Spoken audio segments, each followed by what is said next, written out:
Hello and welcome to this new episode of Benchmarks in Transition. In this episode we will continue to look at overnight benchmark. In particular, we'll look at what is happening at the CCP level when the collateral rate and the discounting will be changed soon. Enjoy! Overnight transition, CCP discounting Big Bang. Now we are moving at the dollar side.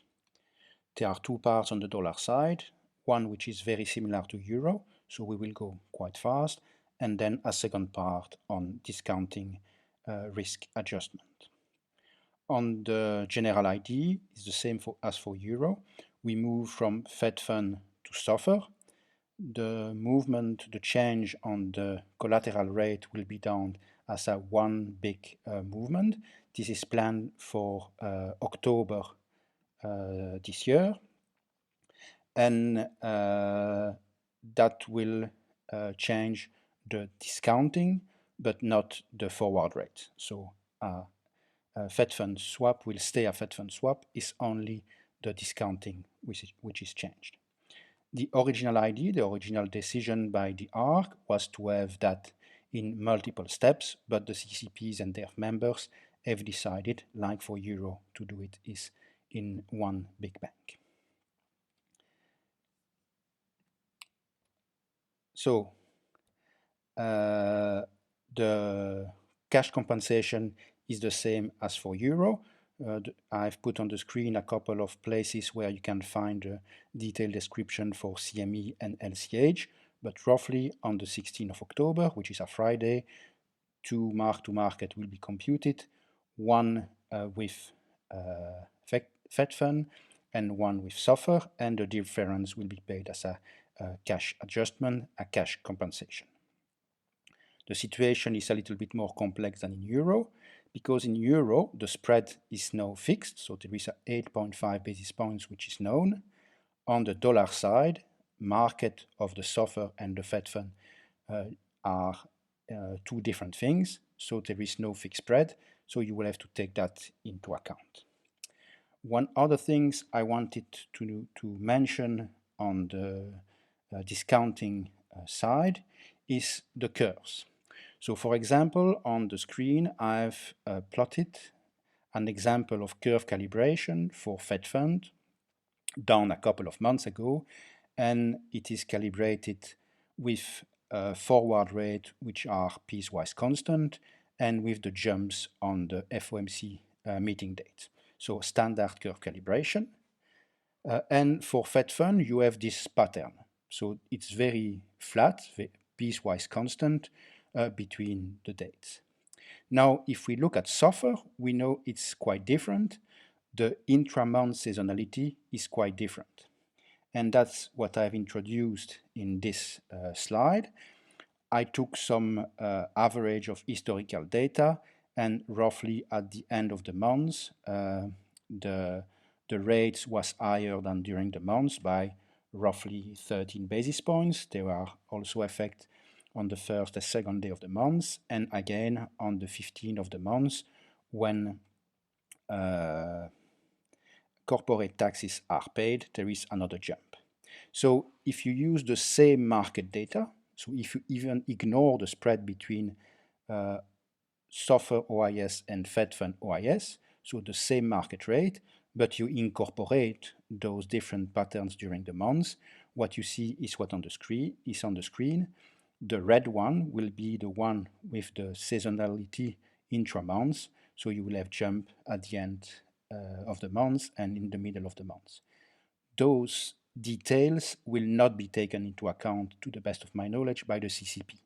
They will use their usual curve calibration, a smooth curve, and ignore the difference. They will take the general level into account, but not the fine details. So if you can position your book in advance to take advantage of that, that is possible. So that was on the discounting, but that's not the most important for the dollar, or at least it's not what is different. What is different is, so let's look at the risk exchange in dollar. So on the screen is the description from CME. So on the date, so the 16th of October, on the date of the change, the risk as the PV01 of the book will be looked at. We will look at it on the Fed fund side, and then we will look at it also on the SOFR side after the change, and we will try to compensate the risk. Let me describe that in detail. So this is the two extracts from the CME document and the LCH document. So let's look at the LCH side. Both of them are very similar. So you have the PV01 coming from the discounting. So let's suppose you have a LIBOR swap. There is some discounting associated to Fed fund. So on the 2-year bucket here, it is represented by this number. Now, when you change and move to SOFR, obviously, if you have a LIBOR swap, there will be no Fed fund risk anymore. That's becoming 0. And the SOFR risk that was 0 will become something. Again, that's represented here by this number. In this document, and the same for the CME, you see that both numbers, this one and this one, are the same. Actually, after asking to the CCPs, those numbers in the documents are made-up numbers just to fill the sheet. They are not actual numbers from a system. Let's look at it from that side, and for that I will look at some sheets that I've used. So the number on the screens are from an actual production grade system, and I've copied the number in Excel to be able to view them better. All my example will be with one swap, which is starting forward in 11 months and for 10 years, so roughly 11-year maturity. Notional is $100 million, and the coupon is 5%, while the market rate on that date was 1.44%.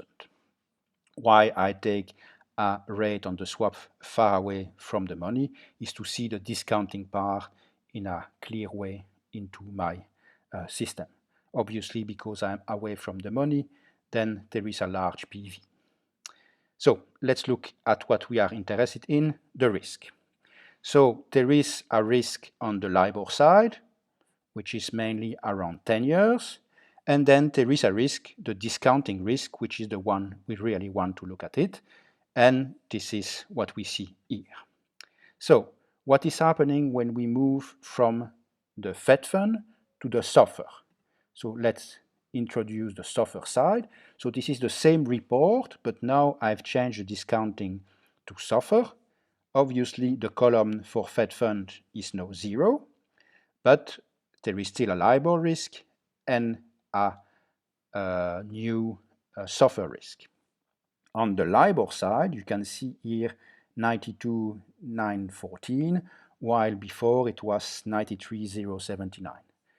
This is not a mistake. The risk, the LIBOR risk, has also changed because the discounting has changed, so we have a different weight for the different rates. So this is not a mistake, and the same on this side, the discounting risk is still present, but because there is a spread between Fed fund and SOFR, there is a slightly different risk. So that's the situation. So from there, what is happening?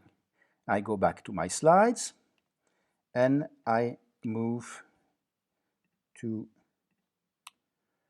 so that's what I was showing.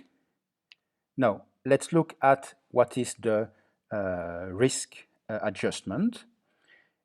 The idea is to create basis swaps between Fed fund and SOFR, as represented here by the PV01. For example, this line.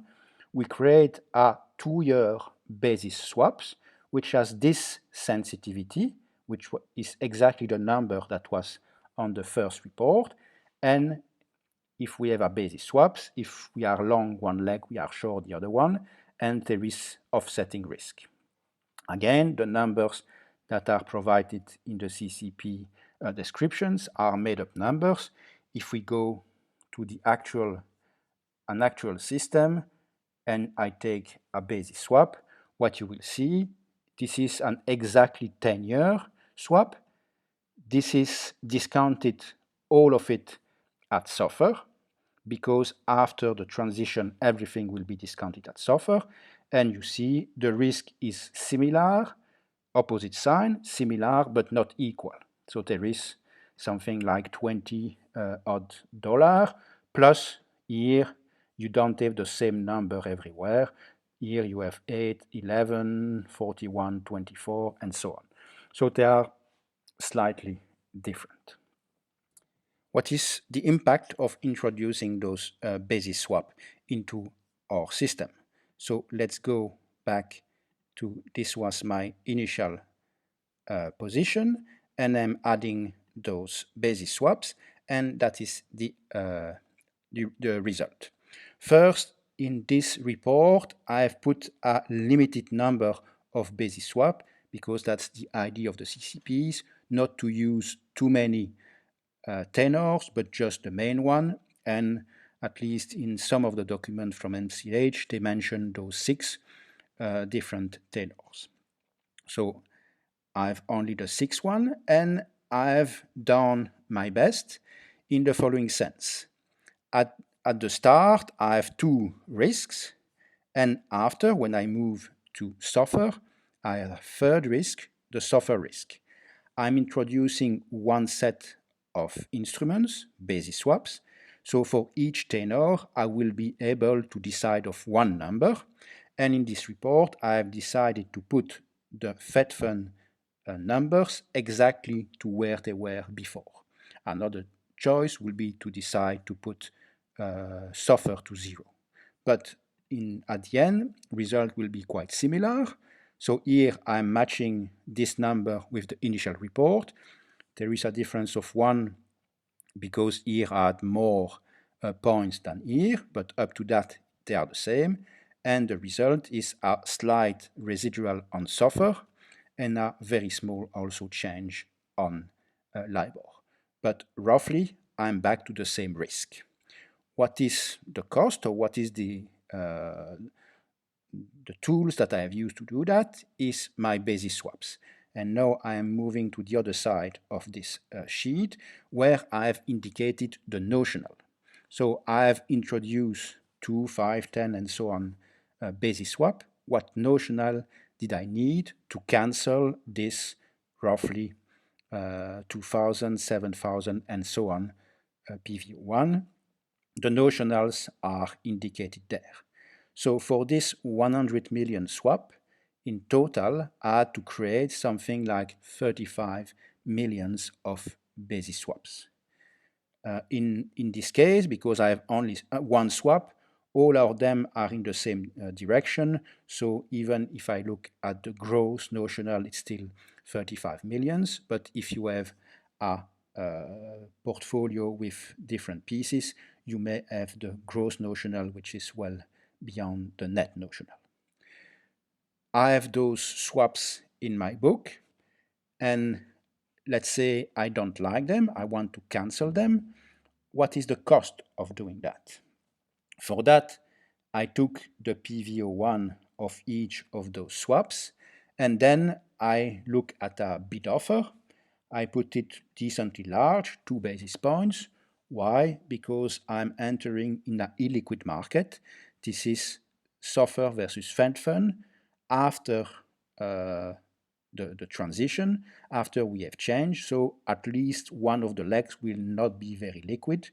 Let's say that by that time, SOFR is the most liquid part, then Fed fund will be less liquid, and probably not too many people would want to add a large SOFR risk in their books. So you can decide for 2, 1, or 1/2, but there will be a cost to cancel those swaps. And in my example, the cost of that will be roughly $40,000 for those 100 million. Obviously, the number on the screen are not exact number, it's just an order of magnitude to show that adding those basis swaps and then probably removing them to remove all the SOFR's risk and so on that you don't want may cost you some money. So that was on the description of how this will happen. Let's go back to the slides. So those were the description in my slides. And now to finish, I'd like to add a small quant description of this framework. So first, we all use the same valuation framework. So to price a derivative, you discount the payoff using the collateral rate. And as the discounting mechanism, here what is special is that we have two discount rates. One the first one is Fed Fund, which is used today, and in the future, at some stage, we will start to use SOFR. When we will switch, in the slide, this is a time t, so that the switching time, so in practice, that will be somewhere in October. What will happen on that day? There will be several things. A cash payment equal to the difference of PV. So here, the value with Fed Fund discounting and the value with SOFR discounting. And there will also be some basis swaps. Those basis swaps, I didn't mention it before, but obviously they will be at the money, so their PV will be zero. So if we try in a coherent framework to price this mechanism, we have three pieces to price. One, this cash payment. So the cash payment in T has to be discounted from T to today. In that time, the collateral rate is Fed Fund, C1. Then I receive also those basis swaps, but they have a PV of 0. That will be very easy to compute. Then I still keep my original swaps. So I have denoted them V, the value of whatever swap I have. That will pay in their natural dates. Only the collateral for those swaps will be part of the time it will be this Fed Fund, and part of the time it will be SOFR. That's what I have denoted by this C tilde. So this is the rate which is up to the change, it is Fed Fund. After the change, it is SOFR. So let's look at this long formula. What can we see? For that, I am looking at this part, the part on the right, which has two discounting, C1, so Fed Fund up to T, and then from T onwards, it's using SOFR, so C2. So I've divided, I remove this thing, I've divided this period in two because I have two different rates. Around this part, I'm introducing a intermediary expectation conditional to that intermediary date. So I have this intermediary amount. Why do I group them in that way? This is nothing else that the value in T of my usual swap discounted at SOFR. So all that in this long formula is simply the value discounted at SOFR as of date, the switching date. So if I put back this formula up there, that's my next slide.